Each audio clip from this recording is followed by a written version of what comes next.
Battlefield 1's Operations game mode was the first time that Battlefield introduced the all-out war approach. Before this we'd had big battles of conquest, but this took large-scale combat in a different direction.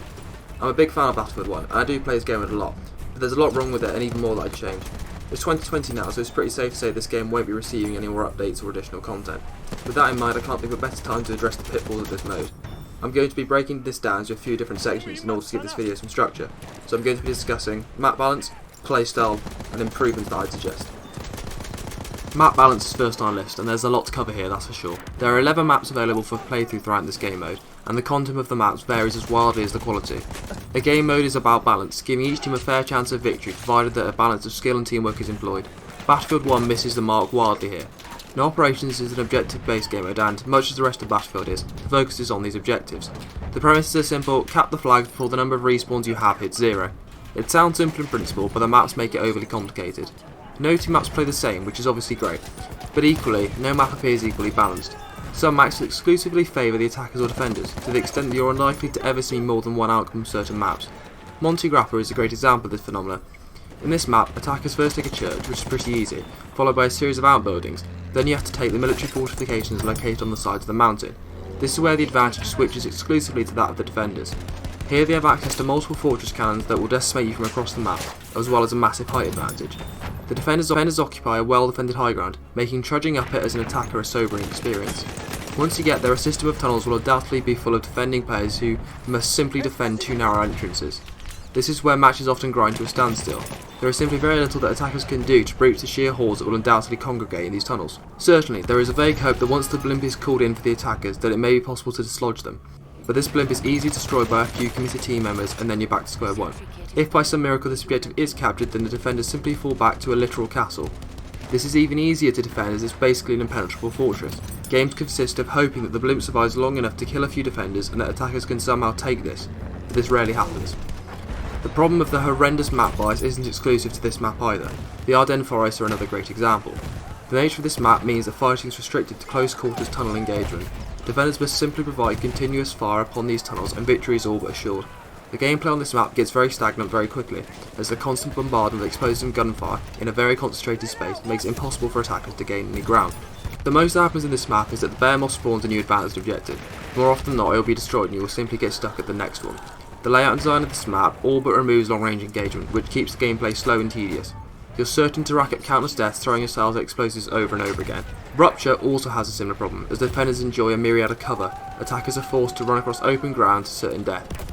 No amount of skill or coordination can overturn the fact that 32 enemy snipers will kill you from across the map 5 seconds after you spawn, every single time. This problem can also see itself reversed, with attackers having a major advantage on certain maps. Giant Shadow and St. Quentin Scar both favours the attackers heavily. There's sparse cover for defenders, which makes aggressive play very easy and capturing objectives a doddle. Barring having a useless team, pushing through each objective without a problem is common. Should a team somehow repel an attack, the bear moths that the attackers gain quickly topple any level of resistance. These maps all fail to provide a proper even playing field, favouring one side over the other to a great extent. None of this is enjoyable to play as the hopeless advantage makes it demoralising and painful for the losing side, while the winning one gets no reward from easy kills. Matches tend to be over quickly, or agonisingly slowly, and then simply repeat themselves. The maps themselves feed into a different problem: playstyle. The maps each foster a certain playstyle due to their layout, that much is certain. The worst is maps that exclusively favour one style of play, as this just turns the game into a repetitious exercise. Sinai Desert is the worst offender in this department, in my opinion. The map is vast and open, offering very little in the way of cover at the centre of the map. The high-ridge sides effectively turn the objectives into a little valley. Snipers will swarm to these, and you can be certain that each team will be at least half composed of these insects, determined to get high KD and contribute nothing to the team. While this means that everyone is at the match becomes a case of hiding from scope bins, then getting sniped by one of the innumerable other snipers that you didn't see.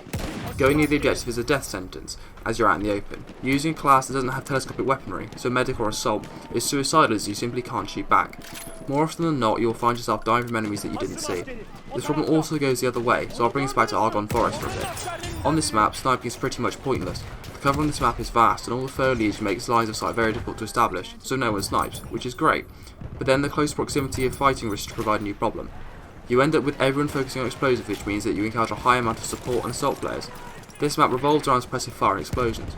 Going anywhere near the bunkers that link the objectives of this map together is a death sentence, but you don't have another choice. Again, you end up with a static experience, as moving forwards becomes impossible, as it quite literally becomes a wall of explosions and gunfire. Amiens has a similar issue, as it's close fighting all the way here. What you end up with is tank players holding road access and support suppressing the myriad of corridors that link the buildings of this map. The recurring problem being that gameplay becomes a hard slog of getting very little ground simply because it's impossible. While this may be a nod to the realism and the horrors of World War I, it definitely isn't fun to play over and over again. Matches can last a long time, and taking a beating, or even accomplishing very little, for the amount of time is pretty hard. Maps should allow for a mix and variety of playstyles, rather than the eradication of certain classes and tactics. This simply isn't the case in the Operations game mode. That's not to say there aren't maps which strike the sweet spot between balanced map play and rewarding a variety of playstyles. War and Blitz is a great example of this, and shows Operations in its prime. The map allows for a variety of playstyles, from aggression to defensive sniping. All are valuable, and this makes the game as dynamic and fluid as it should be. Whilst you may get stuck at objectives, this is a testament to the opposing team's skill, rather than the fact that the map balance favours them. Foul Fortress and Empire's Edge are also great examples of this, as it's totally possible to see a variety of outcomes and experience diverse matches on these maps. The problem is that the majority of maps in Battlefield 1 don't play like this. This problem is only exacerbated by the fact that Battlefield 1 allows team switching. Provided the teams have the same number, even if you're on the losing team, you can switch teams whenever you want, provided you're not at the last objective. This means that team hopping is horribly frequent in Battlefield 1. No one wants to take a beating, so switching teams is a natural response, and I'm sure we've all done it. But this only makes the game feel worse as the losing team tend to lose a bit harder. Personally, given the fact that these matches can go on for over an hour over multiple maps, I feel this is a serious problem. This is where improvements come in, not there are going to be any from EA. Getting rid of team switching would have been the first port of call for me.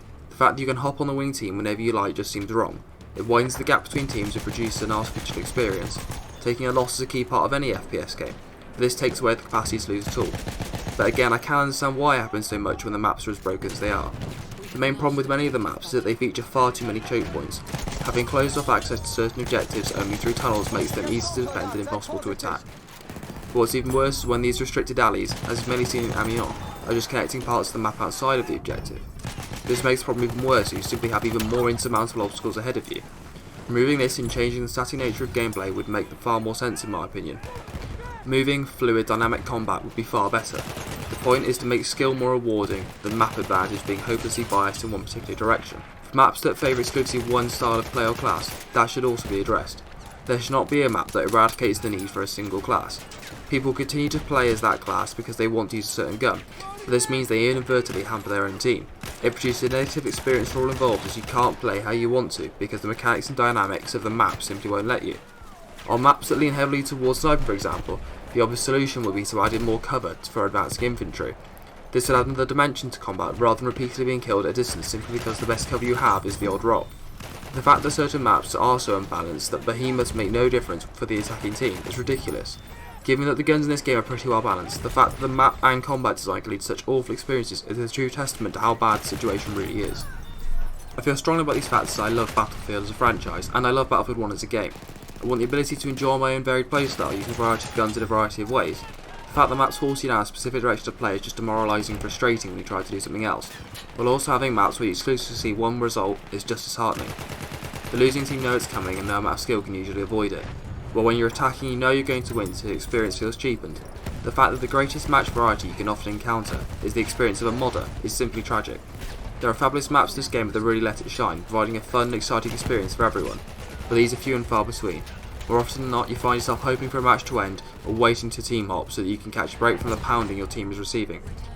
The game's still great to play, as is this mode, but there's just so much wrong with it that it's hard to overlook.